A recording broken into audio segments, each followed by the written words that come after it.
राम राम जी। आज के ब्रेकफास्ट में हमने बनाई थी हरी चटनी और ब्रेड पकोड़े और मम्मी ने सबके लिए बनाया था मैंगो शेक। हमारी हाउस हेल्प सफाई कर रही थी और बच्चों ने पीछे तार पर देखा एक गिरगिट टंगा हुआ था तार के ऊपर। आपने कभी गिरगिट को इस तरह तार पर लटका हुआ देखा है? मैंने तो पहली बार ही देखा और ये करीब 1-1.5 घंटे लटका रहा ऐसे ही। फिर मैं और मम्मी गए मार्केट। मम्मी को मार्केट से कुछ सामान लाना था। दोनों बहनें हमारे साथ नहीं गई थी, उन्हें किसी और मार्केट में शॉपिंग करनी थी। जैसे ही घर से बाहर निकले गर्मी से हाल बेहाल हो गए, लेकिन मम्मी को कुछ ज़रूरी काम था तो मार्केट तो जाना ही था। मार्केट तो हमें कल जाना था, लेकिन कल जयपुर में इंटरनेट सर्विस बंद होने की वजह से ऑनलाइन कोई ऑटो कैब बुक ही नहीं हो रहा था। पहले हम शॉपिंग के लिए पुरोहित जी का कटला वाले मार्केट में जाया करते थे, लेकिन अब इसी मार्केट में रीजनेबल रेट में सारा सामान मिल जाता है तो मम्मी यहीं से शॉपिंग करती हैं। आप में से अगर कोई इस मार्केट को पहचान रहा है तो मुझे कमेंट करके बताइएगा यहाँ का नाम। इस शॉप में हर तरह के राजस्थानी कपड़े मिलते हैं, हल्के भी और भारी भी। मम्मी ने यहाँ से लहंगे के कपड़े लिए थे।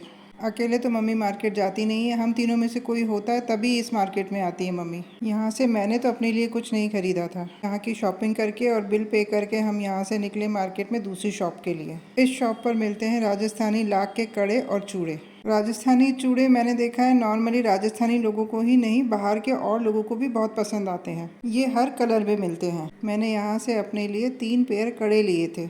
है ना कितने प्यारे? आपको कैसे लगे मुझे बताइएगा। ये एक पेयर कड़े मेरी बहन ने मंगवाए थे। शॉपिंग करके आके हम थक गए थे तो थोड़ा रेस्ट किया। शाम का खाना हम लोगों ने सबने मिलकर चूल्हे पे बनाया। मम्मी के पास हमेशा से हमने ऐसा एक चूल्हा देखा है जो वो अपने छत पर रखती हैं। जब मम्मी इस तरह चूल्हे पर खाना बनाती है तो सभी लोग छत पर आसपास ही होते हैं, वरना किचन में तो आपको अकेले ही खाना बनाना पड़ता है। सभी बच्चों ने मम्मी को ज़रूरत का सामान ऊपर छत पर पहुंचा दिया था।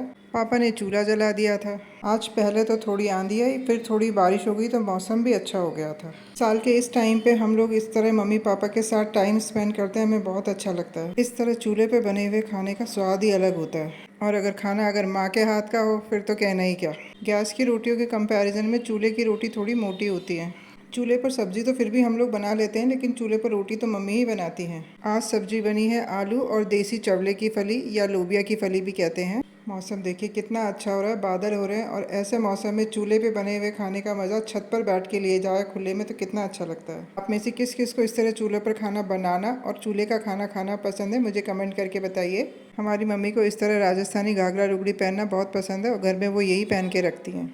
हम लोग भी पहनते हैं इस तरह के कपड़े। आपने मेरे ब्लॉग में देखा होगा कि मैंने भी पहने हैं इस तरह के कपड़े और आगे आने वाले वीडियो में भी पहनूंगी। ये कपड़े हमारी मम्मी ही बना के देती हैं। जैसे ही रोटियां बनी मम्मी ने सबसे पहले मेरी ही थाली लगा दी। गर्मा गर्म चूल्हे की रोटी और ऊपर से उस पर मम्मी ने घी और डाल दिया। खा के क्या मज़ा आया, ये वही समझ सकता है जो चूल्हे का खाना मिस करता हो। मैं खुद अलग अलग तरह का खाना बना लेती हूँ, लेकिन जब मैं दिल्ली से आती हूँ तो मैं मम्मी को रास्ते से ही फ़ोन कर देती हूँ कि आप मेरे लिए कुछ देसी खाना बना के रखना, और मम्मी बनाती भी हैं। हम सब ने बारी बारी से यहीं छत पर बैठकर खाना खाया।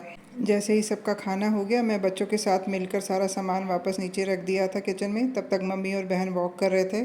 थोड़ी देर बाद मम्मी तो बैठ गए, बहन को मैंने कंपनी दी। हम दोनों बातें करते रहे और वॉक भी कर ली। बच्चे तो सभी थोड़ी देर बाद नीचे चले गए। हम लोग सभी पापा मम्मी के साथ बैठकर बातें करते रहे। मेरा वीडियो पसंद आया तो do like share and subscribe my channel. मिलते हैं कल।